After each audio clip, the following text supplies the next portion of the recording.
A paz do nosso Senhor Jesus Cristo. Amém. Mais uma vez é motivo de alegria para mim estar aqui, trazer a palavra do Senhor para a igreja. Minha oração é que os irmãos sejam edificados nessa noite. Peço que os irmãos abram suas Bíblias, na carta de Paulo aos Romanos, capítulo 12.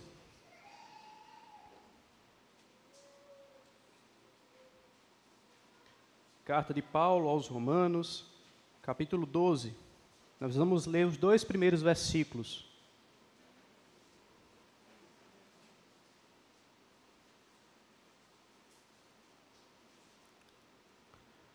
Carta de Paulo aos Romanos, capítulo 12, versículos 1 e 2. Vamos fazer essa leitura todos juntos? Vamos lá, todos encontraram? Vamos. Rogo-vos, pois, irmãos, pelas misericórdias de Deus, que apresenteis o vosso corpo por sacrifício vivo, santo e agradável a Deus, que é o vosso culto racional. E não vos conformeis com este século, mas transformai-vos pela renovação da vossa mente, para que experimenteis qual seja a boa, agradável e perfeita vontade de Deus. Vamos orar, irmãos. Santo Deus, louvado seja o teu nome. Nós estamos diante da tua palavra, Senhor, e reconhecemos que ela tem poder para mudar a nossa vida, para transformar o nosso interior. Te pedimos, ó Deus, que o Senhor nos edifique e fale conosco. Te oramos, Pai, em nome de Jesus. Amém. Viver do próprio jeito é algo que não precisa ser ensinado ao ser humano. Cada um de nós tem a tendência de levar a vida como deseja, de acordo com as próprias metas, de acordo com os próprios objetivos. Cada um quer fazer o que der na telha. Não foi à toa que, no século passado, um cantor americano chamado Frank Sinatra viu uma de suas músicas ficar muito famosa em todo o mundo. Uma música chamada My Way, ou em tradução, Do Meu Jeito. É o discurso de alguém que chega ao final da sua própria vida, olha para trás e, ao ver tudo o que viveu, se orgulha do que fez. É uma pessoa que não acha motivos para se entristecer ou para lamentar. A principal frase da música é: eu fiz do meu jeito. Essa música faz sucesso até hoje, até porque todo mundo quer viver assim, sem mudar de filosofia, sem mudar de opinião ao longo do percurso, sem se preocupar com o outro, a não ser consigo mesmo. No fim das contas, o ser humano quer viver em adoração a si mesmo, por todos os dias da sua vida tão curta. Mas há um Deus no céu a quem a nossa adoração deve ser direcionada. Ele não quer que nós vivamos uma vida centrada em nós mesmos, mas sim uma vida para Ele, para a glória dEle. Foi Ele quem nos criou. E enquanto Deus não for o foco da nossa vida, todas as conquistas que nos dão orgulho, que nos fazem lembrar de tempos áureos, não terão valor nenhum. E é justamente de nos rendermos completamente a Deus, de submetermos a nossa vontade à vontade de Deus e vivermos os nossos dias para o Senhor, que consiste a nossa vida. Ele nos convoca a entregar a nossa vida a Ele em adoração. É sobre isso que esta passagem da carta de Paulo aos Romanos trata. Essa carta foi escrita muito provavelmente quando Paulo estava em Corinto, antes da sua terceira viagem missionária. Ela foi destinada à igreja de Roma, que era uma igreja mista, tinha tanto judeus quanto gentios. Ele não plantou essa igreja, mas ele tinha um carinho por ela e conhecia muitas pessoas lá, tinha muitos irmãos queridos nessa igreja. E o objetivo de Paulo com essa carta é, em resumo, é elogiar a fé dos irmãos da igreja de Roma, é esclarecer algumas questões que havia entre lei, a relação entre lei e graça, e alcançar apoio para continuar a sua obra missionária e chegar até os confins do mundo conhecido, como ele diz que queria ir até a Espanha. Naquele tempo era o último limite do mundo conhecido. Então, por causa disso, com esse intento, nós temos uma das mais belas exposições do que é a obra da redenção, do Evangelho do Senhor, que trata desde a pecaminosidade do homem, a sua necessidade de salvação, necessidade essa que é suprida em Jesus, a obra divina de justificar e santificar pecadores, a soberania do Senhor em salvar tanto judeus quanto gentios, e chegando até a glória do Senhor, que é revelada em toda essa obra de redenção. E vindo logo após a famosa doxologia de Romanos, do capítulo 11, nós temos esse texto que é como se fosse a dobradiça entre o ensino doutrinário de Paulo e a resposta prática que os cristãos da igreja de Roma deveriam dar a este ensino. E não apenas eles, mas também nós precisamos agir de alguma forma a respeito deste ensino. Mais do que apenas conhecer, mais do que apenas aceitar o Evangelho, o cristão precisa viver o Evangelho. Mais do que apenas cantar a grandeza e a soberania de Deus, o cristão precisa adorar ao Senhor com a sua vida, rendendo o seu corpo, a sua mente e a sua vontade ao Senhor. Portanto, eu convido você a refletir sobre uma vida de adoração a Deus. Para vivermos uma vida de adoração a Deus, em primeiro lugar, é necessário nos oferecermos a Deus. Versículo 1, Paulo começa assim: rogo-vos, pois, irmãos, pelas misericórdias de Deus. Depois que Paulo falou sobre toda a obra de redenção que Deus realizou, agora ele passa a fazer uma súplica.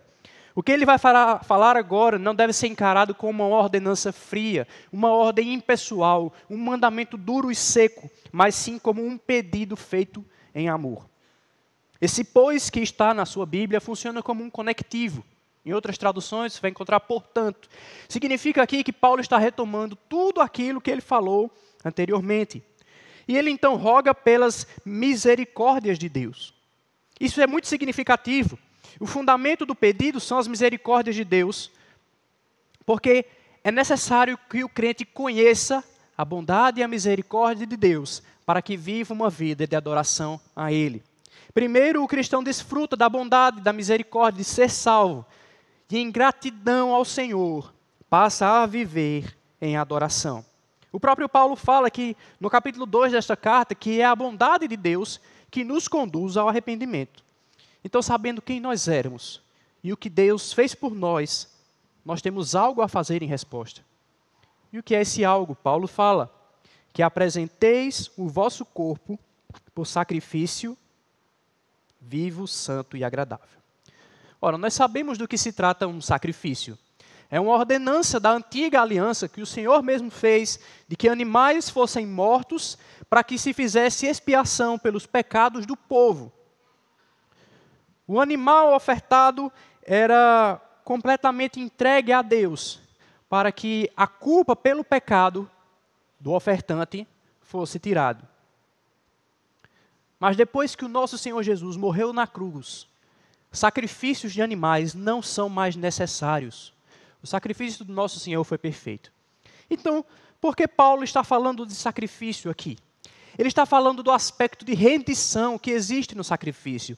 O animal que era ofertado estava 100% entregue ao Senhor. Ele estava rendido a Deus. E é disso que Paulo está falando. Nós precisamos apresentar o nosso corpo como sacrifício a Deus, nos rendendo inteiramente ao Senhor. Não só o coração, mas também o corpo. E é muito comum, você já deve ter ouvido, algumas pessoas dizerem que o que Deus requer de nós é o nosso coração. E está certo, tudo passa pela nossa entrega do coração a Deus, porque é do coração que procedem as fontes da vida. O nosso coração deve sim ser depositado aos pés do Senhor. Mas não para por aí. Porque o coração dá vazão aos seus intentos, executa os seus planos através do corpo. Então o corpo também deve ser oferecido a Deus. É com o corpo que nós executamos aquilo que antes estava armazenado dentro do coração. Veja, por exemplo, o que aconteceu com Eva no jardim. Eva olhou para a árvore, olhou para o fruto, viu o fruto, desejou, pegou e comeu. Ela usou o corpo para dar vazão à cobiça que havia achado lugar em seu coração. E enquanto separados de Deus, os nossos corpos eram servos do pecado. No capítulo 3 da mesma carta, Paulo fala sobre a pecaminosidade de todos os homens. E ele diz, usando elementos do corpo, a garganta deles é sepulcro aberto. Com a língua urdem engano. Veneno de víbora está nos seus lábios. A boca eles a têm cheia de maldição e de amargura. São os seus pés velozes para derramar sangue. Isso porque todos os homens, na condição de inimigos de Deus, entregam os seus corpos para o pecado. Mas nós somos feitos filhos de Deus, e louvado seja Ele por isso. Então nós não devemos seguir esse mesmo caminho. Por isso Paulo nos diz no capítulo 6, no texto que nós lemos no momento de contrição: não reine, portanto, o pecado em vosso corpo mortal, de maneira que obedeçais às suas paixões, nem ofereçais cada um os membros do seu corpo ao pecado, como instrumentos de iniquidade, mas oferecei-vos a Deus como ressurretos dentre os mortos, e os vossos membros a Deus como instrumentos de justiça. Você sabe o que isso significa, meu irmão? Que não existe essa história de meu corpo, minhas regras. O seu corpo pertence ao Senhor. As regras são as dele. É Ele que diz o que você pode e o que você não pode fazer com o seu corpo. Esse é o ponto. Quem tem que reinar no nosso corpo é o Senhor e não o pecado. E para isso acontecer, nós temos que entregar o nosso corpo como um sacrifício dedicado ao Senhor. Mas não é um simples sacrifício, é um sacrifício qualificado. Olha o que Paulo fala. É um sacrifício vivo, santo e agradável a Deus. Bom, primeiro é um sacrifício vivo. É um sacrifício que só pode ser oferecido por aqueles que receberam uma nova vida em Jesus, por aqueles que foram vivificados pelo sangue do Cordeiro. Nós não morremos para Deus, nós morremos para o pecado, nós vivemos para Deus. É uma entrega constante e permanente, e essa entrega dura toda a nossa vida, até o momento em que Jesus te chamar. Em segundo lugar, é um sacrifício santo. É um sacrifício feito apenas para o Senhor. É separado para Deus. Não se oferece sacrifício misturado ao pecado, mas sim purificado pelo sangue de Jesus. É o sacrifício de alguém que se importa com a santidade de Deus e se santifica por causa dela. E além disso, é um sacrifício agradável. Não haveria sentido, meus irmãos, de nós oferecermos algo ao Senhor se Ele não se agradasse dessa oferta. Mas agora que nós somos salvos por Cristo, que nós somos redimidos por Jesus, nós podemos oferecer ao Senhor um sacrifício que agrade a Ele. Porque agora Ele é feito do modo como Ele determinou que deve ser. Essa entrega, essa oferta do próprio corpo a Deus nos lembra muito bem do que o nosso Senhor Jesus operou por nós, porque Ele se ofereceu a Deus como um sacrifício vivo, santo e agradável. A vida toda de Cristo nessa terra foi um exemplo de entrega total e completa a Deus. O corpo dele era usado para a glória de Deus. Os olhos dele contemplavam o abatido, os ouvidos dele ouviam o clamor de quem o buscava. A sua boca falava palavras divinas, os seus pés caminhavam para pregar nas cidades onde o evangelho ainda não havia chegado. As mãos dele eram instrumentos de cura. E essa entrega chegou ao ápice quando o corpo dele foi pregado ao madeiro e o sangue dele escorreu sobre a cruz, para que eu e você pudéssemos adorar a Deus em espírito e em verdade por todos os dias da nossa vida. Nós só podemos fazer isso porque Ele se entregou por nós.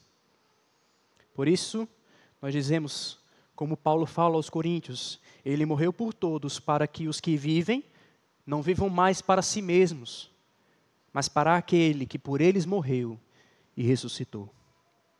Nós recebemos essa nova vida de Cristo e nós devemos viver esta nova vida para Ele.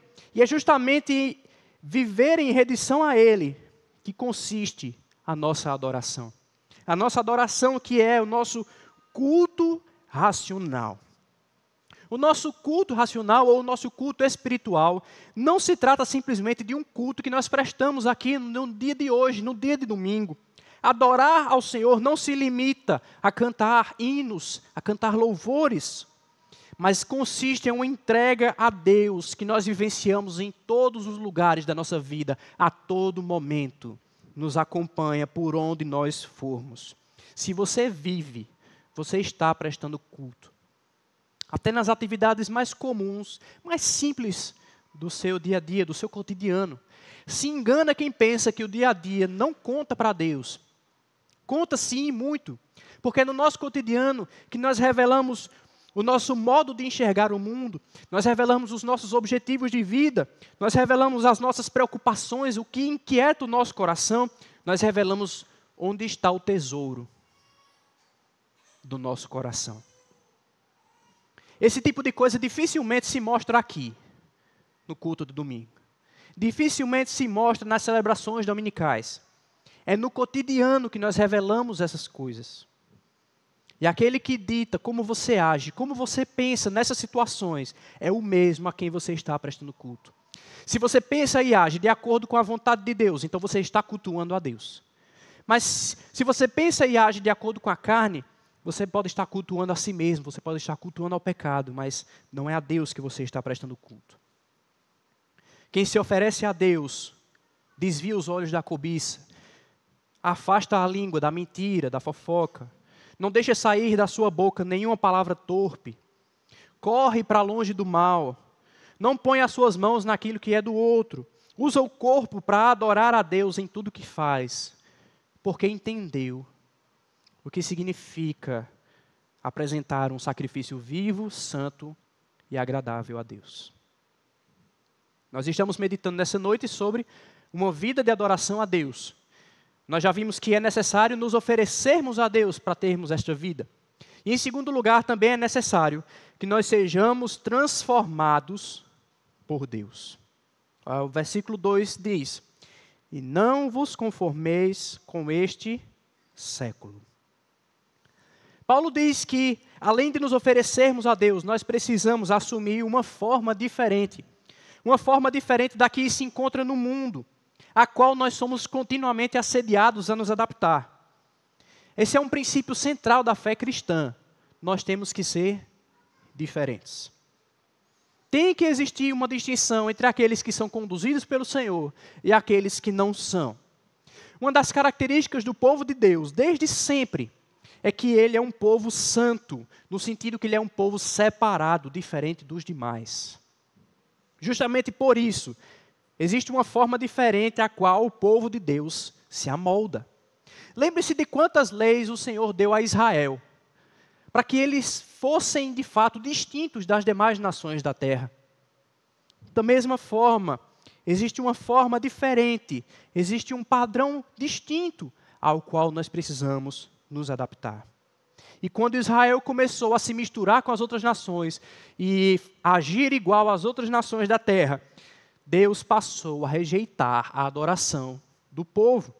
Se nós queremos de fato adorar a Deus, se nós queremos fazer o Senhor conhecido através da nossa vida, nós precisamos ser moldados a outra forma, que é a forma de Cristo. Você precisa, cada vez mais, ser parecido com Cristo. O problema é que nós agimos muitas vezes igual ao Israel do Antigo Testamento. Nós vamos nos encaixando, um pouquinho aqui, um pouquinho ali, nos adaptando, assumindo a cor da nossa redondeza, o famoso crente camaleão. Vamos nos camuflando, vamos assumindo uma forma que não é nossa, que Deus não nos deu. Às vezes fica até difícil distinguir um dito cristão de alguém que não é. Mas Paulo está sendo claro aqui. Nós não podemos nos conformar. Não assumam a forma deste século. Isso significa não agir como este mundo age, mas como Cristo agiu. Não falar como os do mundo falam, mas como Cristo falou. Não planejar o que o mundo planeja, não encarar a vida como o mundo encara, não se relacionar com os outros como o mundo ensina a fazer, mas seguir o exemplo de Cristo em todas essas coisas. E de modo algum dizer que ama a Deus da mesma forma que o mundo diz que ama. Você quer adorar a Deus com a sua vida? Glória a Deus. Louvado seja o Senhor. Olhe para tudo que é feito neste século. Olhe bem para tudo que o mundo opera. Faça totalmente diferente. Faça aquilo que o Senhor ordena. Mas veja, meu irmão, que você não vai conseguir cumprir bem essa tarefa se o Senhor não te ajudar. Sem o auxílio do Senhor, nós nada podemos fazer. Por isso, A palavra continua nos dizendo: transformai-vos. Esse verbo tem a mesma origem da palavra metamorfose, que significa mudança de forma. Não se trata apenas de evitar a forma do mundo, mas assumir uma forma nova. E essa forma que nós temos muda quando o Espírito Santo nos santifica. Nesse processo que dura toda a nossa vida, a nossa velha natureza vai sendo desfeita e a natureza de Cristo vai sendo formada em nós. E nós dizemos: logo, já não sou eu quem vive, mas Cristo vive em mim. Nós não temos como mudar a nossa própria forma sozinhos. Mas louvado seja Deus, que Ele é o maior interessado em que nós sejamos transformados. Transformação é a palavra-chave para uma vida de adoração a Deus. Quem quer adorar a Deus não pode permanecer igual para sempre. E não pode, de modo algum, ser igual aos que estão no mundo. Temos que ser diferentes, temos que ser transformados pelo Senhor. E essa transformação começa de um determinado lugar. Começa pela renovação da vossa mente. Isso quer dizer, meus irmãos, que a mudança precisa ser primeiro interior, depois exterior. Primeiro Jesus opera dentro de nós e depois, do lado de fora, a mudança é nítida. Jesus nos manda limpar primeiro o interior do copo e até o exterior também vai ficar limpo. Ele não estava falando de utensílios, ele não estava falando de copos ou pratos, ele estava falando de nós mesmos, que temos que ser purificados primeiro no nosso coração, internamente, para que o nosso exterior seja transformado através dessa mudança. Mas, meus irmãos, como é triste ver que nós nos preocupamos demais com o exterior e tão pouco com o interior. Nos preocupamos demais com a imagem que temos a passar e pouco com como Deus vê nós, o nosso coração. Nós nos preocupamos demais com o exterior. Oferecemos a Deus uma adoração deficiente. Oferecemos a Deus uma adoração falha. Nós fazemos isso, por exemplo, por meio do legalismo. O legalismo é confiar em regras, é confiar em padrões externos. É confiar em ordenanças feitas pelo homem. O legalista tenta convencer a Deus de que a sua adoração deve ser recebida usando atitudes exteriores. São usos e costumes, são roupas mais formais, são hábitos tidos por piedosos, é um rigor ascético, é se afastar de coisas que são até lícitas, para que o viver seja mais santo, mas tudo isso sem se importar com uma mente rendida a Cristo. Não adianta. Preste atenção, meu irmão, é possível mudar o que se bebe, é possível mudar o que se veste, é possível mudar até o linguajar e ainda continuar ímpio. Porque essa mudança não começa do lado de fora, ela começa interna. Nós não podemos confiar no que nós vemos do lado de fora, mas sim na obra do Espírito Santo dentro de nós, transformando o nosso interior e a nossa mente à imagem de Cristo. Um exemplo claro do que aconteceu nesse sentido é o do rei Saul. Saul quis oferecer a Deus um sacrifício dos melhores animais que ele havia tomado do rei inimigo. Mas Deus havia dito para matar tudo, não deixar nada. Ele fez isso desobedecendo ao Senhor e o Senhor o rejeitou. Quando não é o legalismo, é a máscara. É esconder de Deus, tentar esconder de Deus aquilo que nós realmente somos. Nós queremos dar um jeito na nossa adoração, fingindo sermos algo que não somos. Aí nós pendemos para o emocionalismo. Postamos foto no Instagram, fazendo careta na hora do louvor, com a mão levantada.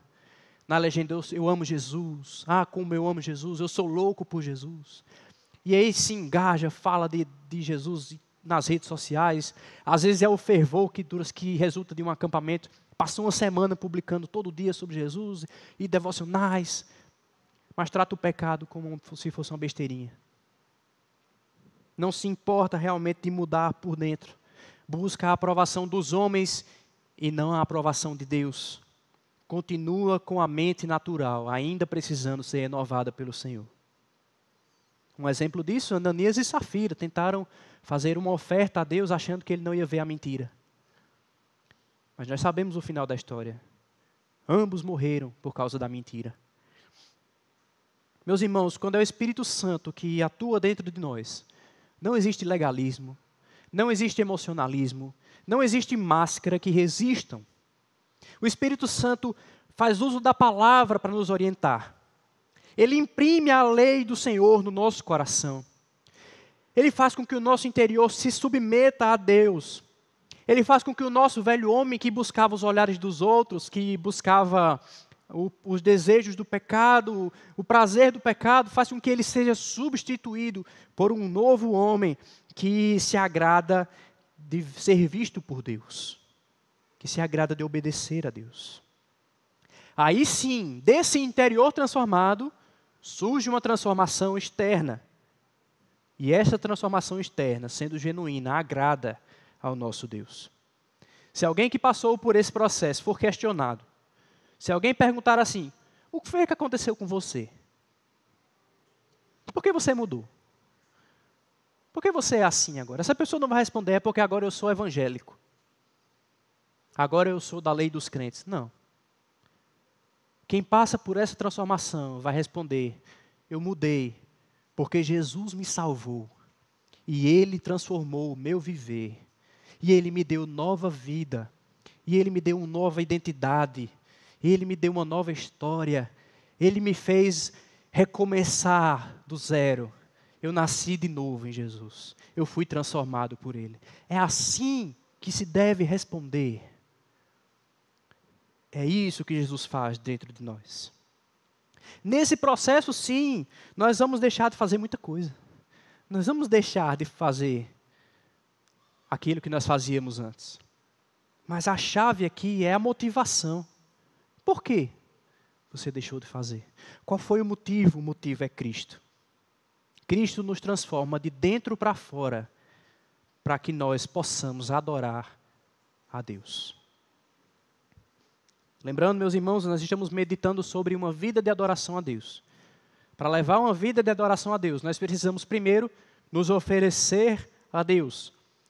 Também precisamos ser transformados por Deus. E vivendo essa vida, nós poderemos conhecer a vontade de Deus. Ainda no versículo 2. Para que experimenteis qual seja a boa, agradável e perfeita vontade de Deus. O resultado de todo esse processo é que nós podemos experimentar uma realidade melhor, que não é construída a partir da nossa vontade, mas da vontade de Deus, daquilo que Ele deseja para nós. O cristão é aquele que crucificou a própria vontade e os próprios desejos para se submeter à vontade do seu Senhor. O cristão é aquele que ora, seja feita a tua vontade, assim na terra como no céu. A nossa vontade precisa ser coerente com a vontade de Deus. Quando isso acontece, se forma uma entrega total. Nós entregamos o nosso corpo, nós entregamos a nossa mente, nós entregamos a nossa vontade a Deus.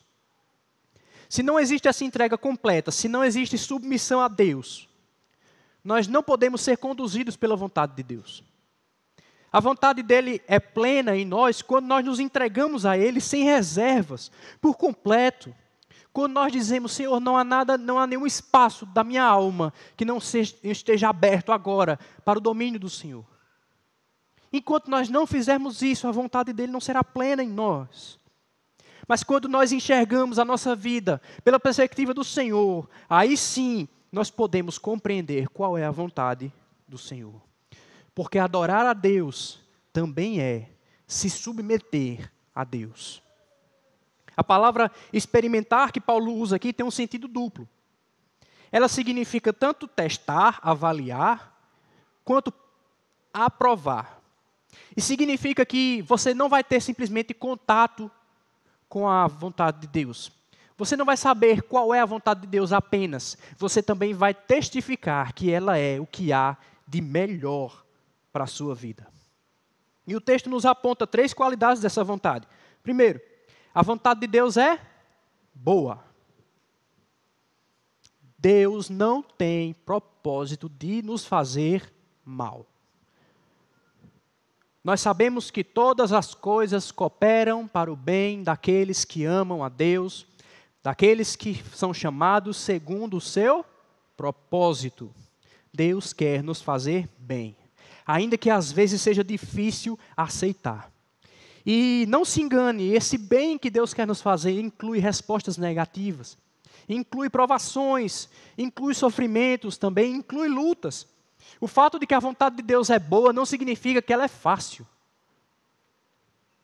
Às vezes é uma vontade bem difícil, mas é uma vontade boa. O que acontece é que, por causa da nossa incredulidade, muitas vezes nós somos levados a duvidar da bondade do Senhor. Nós questionamos o agir dele, nós nos rebelamos contra os seus mandamentos. Nós achamos que é melhor viver a nossa vida do nosso jeito e não do jeito que ele nos ensinou. Na primeira dificuldade, nós levantamos o nariz e dizemos: essa vontade de Deus não é tão boa como dizem. Mas quando nós decidimos obedecer a Deus, de fato, nós vemos que a vontade dele, apesar de sermos nós pecadores que afrontam ele todos os dias, é uma vontade boa para nós. Além de boa, essa vontade é agradável. O que Deus deseja é aquilo que é agradável a Ele. E como consequência de você experimentar a vontade de Deus, de você ser transformado por Deus, você também passa a se agradar da vontade do Senhor. Se torna prazeroso fazer aquilo que Ele deseja. Isso para o homem natural é impensável. O homem natural não consegue se agradar daquilo que Deus requer de nós. O homem quer o contrário da vontade de Deus. O homem quer o mal, quer o pecado, quer a desobediência. Mas nós, filhos de Deus, que somos moldados pelo Senhor, podemos dizer como Davi no Salmo 40, agrada-me fazer a tua vontade, ó Deus meu. Por fim, essa vontade é perfeita. Não há falhas na vontade do Senhor. Ela é uma vontade completa, uma vontade santa. Não tem nenhuma área da nossa vida que não esteja abarcada na vontade do Senhor. A vontade de Deus não se resume apenas à nossa vida dita espiritual. Ela envolve os seus relacionamentos pessoais, ela envolve o trabalho que você executa, ela envolve a sua dedicação aos estudos, as suas redes sociais, os seus projetos de vida. Tudo isso está incluso na vontade de Deus. Por isso nós podemos e devemos consultar ao Senhor para tudo que formos fazer e pedir que Ele faça conosco, que Ele nos acompanhe, que Ele nos conduza. Até porque o coração do homem pode fazer planos, mas a resposta certa dos lábios vem do Senhor. A vontade dEle é perfeita, é agradável, é boa. Que bênção é poder conhecer a vontade do Senhor, porque é essa vontade que norteia a nossa vida. Ela nos dá direção para tudo, meus irmãos. Nós não precisamos caminhar sem rumo na vida. Se você está perdido, sem saber o que fazer na sua vida, meu irmão, busque ao Senhor, porque o que Ele revelou é aquilo que você precisa saber para a sua vida. Aprendi. E isso não se limita a buscar do Senhor que curso você deve fazer. Isso não se limita a procurar do Senhor saber com quem você vai casar, ou onde nós vamos morar. Embora tudo isso esteja incluído, mas é uma vontade muito mais ampla. É uma vontade que te leva a agir de modo santo em qualquer profissão que Deus te colocar, com quaisquer pessoas que Ele colocar ao seu redor e em qualquer ambiente onde Ele te colocar. Mesmo assim, eu sei que nós somos facilmente levados a pensar que nós estamos fazendo a vontade de Deus na nossa vida, quando na verdade nós não estamos. Nós pensamos que estamos agradando a Deus, quando na verdade Ele está nos rejeitando. O povo continuava oferecendo holocaustos a Deus, mas o que Deus queria deles é que eles exercessem a misericórdia e conhecessem ao Senhor. Por isso nós precisamos buscar esta vontade onde ela está revelada, que é na palavra de Deus. Porque esta palavra é lâmpada para os nossos pés e luz para o nosso caminho. Quando nós experimentamos e aprovamos a vontade de Deus, nós estamos seguindo aquilo que Ele já nos revelou.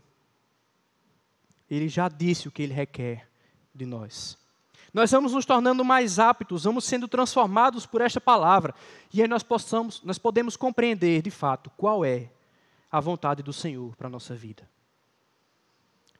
Eu ainda não sou pai, mas eu já ouvi de muitas pessoas que têm filhos, que é justamente quando os filhos vêm que você consegue entender por que seus pais fizeram tantas coisas com você. É nesse momento que você consegue entender, de fato, por que eles tomaram certas decisões, por que eles agiram de determinadas maneiras com você. É quando você tem que experimentar, cuidar de um ser humano. Da mesma forma, quando nós experimentamos um relacionamento com Deus, quando nós experimentamos uma vida mais íntima com o Senhor e vamos amadurecendo na fé, nós podemos experimentar a vontade de Deus. E não apenas entender o que é que Deus quer, mas também por que é isto que Deus quer. O cristão é chamado a descansar na vontade do Senhor, sem questionar. Apenas obedecer. A vontade de Deus está acima de nós. É preciso baixar a cabeça para ela, porque ela é boa, agradável e perfeita. De fato, meus irmãos, o que esta passagem nos mostra é que não é possível mais para nós separarmos adoração e vida. Estas coisas estão juntas, estão conectadas. Também não é mais possível para nós vivermos para nós mesmos, do nosso jeito, mas sim para Deus. Por isso nós somos desafiados pelo Senhor a vivermos em adoração. Então, meu irmão, em primeiro lugar, para adorar a Deus com a sua vida, entregue o seu corpo a Deus. Tem uma música do Departamento Infantil que cabe muito bem aqui. Não sei se o Departamento Infantil canta, mas é de 3 palavrinhas. Olhos, ouvidos, boca e nariz, tudo em mim adora ao meu Senhor. É isso mesmo, é você por completo. Deposite tudo, deposite o seu corpo inteiro no altar do Senhor. E diga, Senhor, eis-me aqui, pertence ao Senhor este corpo. Faça do Senhor, faça dele Senhor sobre o seu corpo. Não separe o seu coração do seu corpo, não trate as coisas como separadas, trate como um só. E dedique ao Senhor. Lute contra o pecado no corpo, e isso inclui os pecados sexuais que tanto afetam a igreja hoje, mas vai além. Também fala para nós que nós não devemos fazer dos nossos olhos instrumentos de cobiça. Nós precisamos controlar a nossa língua para não falar mal do irmão, para não passar adiante boatos, fofocas sobre o nosso irmão. Nós não podemos dar os nossos ouvidos à fofoca dentro da igreja. Não podemos usar as nossas mãos para executar intentos pecaminosos. Não podemos fazer os nossos pés trilharem o caminho do mal. Você tem que renunciar mesmo à sua vontade para isso. Não existe outro caminho. É o caminho da renúncia. Renúncia a nós mesmos e rendição completa a Deus. Jesus entregou o próprio corpo na cruz por você. Entregue também o seu corpo a Ele. Em segundo lugar, para adorar a Deus com a sua vida, trate a sua vida toda como vida espiritual. Vida espiritual não é só ler a Bíblia, não é só orar e vir para o culto, enquanto o restante é vida secular. Não existe essa distinção. O tratamento que você dá ao seu cônjuge é vida espiritual. O seu relacionamento com o seu chefe é vida espiritual. As suas reações ao trânsito de Recife são vida espiritual. Os negócios que você faz são vida espiritual. Tudo o que nós fazemos tem um fundamento espiritual, reflete a nossa espiritualidade e afeta ela também. Ah, mas a minha vida espiritual está ruim porque eu não estou lendo a Bíblia, nem estou orando. Realmente, você devia estar fazendo essas coisas. Se você estivesse lendo a Bíblia orando, você estaria melhor. A nossa alma precisa dessa conexão com o Senhor. Mas tem outras coisas que também contam. Quem sabe você não estaria melhor se, por exemplo, entendesse que Deus é o dono do seu tempo e não passasse tanto tempo no celular, tanto tempo nas redes sociais, em casa. Ou se você entendesse que Deus te chamou para cuidar dos outros e parasse de se importar tanto com você mesmo e passasse a cuidar do seu irmão. Quem sabe você não estaria melhor se você aprendesse que é o Senhor que dá o sustento para você e passasse a confiar nele, não no salário que você ganha no fim do mês. Você estaria mais próximo de Deus, você teria o coração aquecido pela comunhão do sangue de Jesus, a ansiedade não consumiria a sua alma, você estaria muito melhor. Talvez o problema seja que você ainda não aceitou que a sua vida toda é uma vida espiritual. Toda a sua vida é uma só e você precisa render ela inteira aos pés de Cristo. Talvez você ainda queira controlar alguma parte, você ainda tem algo que você está guardando para si e dizer, essa parte eu domino porque essa parte não compete a Deus. E por causa disso, nada te satisfaz. Não existe propósito, não existe prazer, não existe esperança, porque tudo aquilo que você devia entregar a Deus está nas suas mãos ainda. Você ainda não se rendeu inteiramente. Mas o cristão foi chamado por Deus para dizer, não mais eu, não vivo eu, mas é Cristo que vive em mim. Cristo diz o que eu faço com o meu corpo, Cristo diz como eu gasto meu tempo, Cristo diz como eu trabalho, Cristo diz como eu me relaciono com as pessoas, Cristo diz como eu vivo dentro de casa e fora de casa, Cristo diz como eu devo me sentir diante da dificuldade, porque agora a minha vida toda pertence a Cristo. Em terceiro lugar, para adorar a Deus com a sua vida, não seja igual aos que estão no mundo. Se você realmente quer adorar a Deus com a sua vida, deixe Ele te transformar. Deixe Ele fazer você distinto dos demais. E não se preocupe em causar estranheza, porque se a mudança, a transformação que Deus opera em você, levar você a ficar sozinho no meio das pessoas com quem você convive, bem-vindo, meu irmão, à vida cristã. Muitas vezes nós ficamos sozinhos por causa da nossa firmeza por Cristo. Mas não se preocupe, porque ainda haverá muitas pessoas que sozinhas por causa de Cristo se juntam e servem a Cristo. Existe uma igreja para te acolher. Você foi chamado para ser diferente. Você foi chamado para dizer nãos bem difíceis. Você foi chamado a fazer o que é certo quando todo mundo está fazendo o que é errado. Você foi chamado para passar alguns apertos mesmo. Andar a segunda milha, dar a outra face. Foi para isso que você foi chamado. Então adeque o seu modo de pensar, os seus princípios, os seus valores, os seus objetivos, adeque tudo isso à vontade do Senhor. Não troque a sua identidade de filho de Deus pela de filho do mundo. Não seja igual aos que estão lá fora, lá já tem muitos. Nós temos que ser diferentes. Se o sal perdeu o sabor, para que ele serve? Para nada, para ser lançado fora. O que há de precioso em nós, o que nos torna distintos, o que nos torna necessários nesse mundo, é a habitação de Cristo em nós. E se a habitação de Cristo em nós demanda mudança dentro do nosso coração, então que haja essa mudança, contanto que Cristo seja visto em nós, pelos que estão lá fora. Esteja certo que aquele que começou a boa obra vai completar ela até o dia de Cristo. Por fim, meu irmão, para viver uma vida de adoração a Deus, se entregue à vontade do Senhor. Não tenha medo de confiar em Deus. Nós já vimos que a vontade dele é boa, agradável e perfeita. Então, se entregue a ela e decida cumpri-la. Decida obedecer a essa vontade. Ainda que haja tantas circunstâncias que façam a obediência ser desfavorável. Ainda que tudo coopere para que você não obedeça e não siga o que Deus determinou. Por mais que pareça aos seus olhos que existe um caminho melhor do que o caminho da obediência, lembre que Deus não falha. O que Ele designou é o correto. A fé agrada ao Senhor. Sem ela é impossível agradar a Deus. E uma forma de expressar a nossa adoração é confiando no Senhor. Então, quando as coisas não saírem do jeito que você planejou, não se revolte contra Deus. Deus nunca está em dívida conosco. Ele sempre nos dá muito mais do que nós precisamos.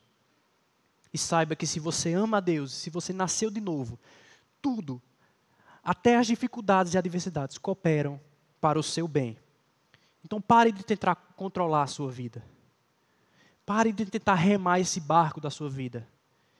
Entregue o controle ao Senhor. Deixe que Ele conduza a sua vida. Faça a vontade do Senhor. Eu garanto, meu irmão, que se você fizer isso, quando você chegar ao final da sua vida, você não vai cantar como Frank Sinatra, eu fiz do meu jeito, que coisa boa. Não. Você vai cantar, eu vivi em adoração a Deus. Que Ele nos dê a graça de viver essa verdade em nossas vidas. Nesse momento, vamos cultuar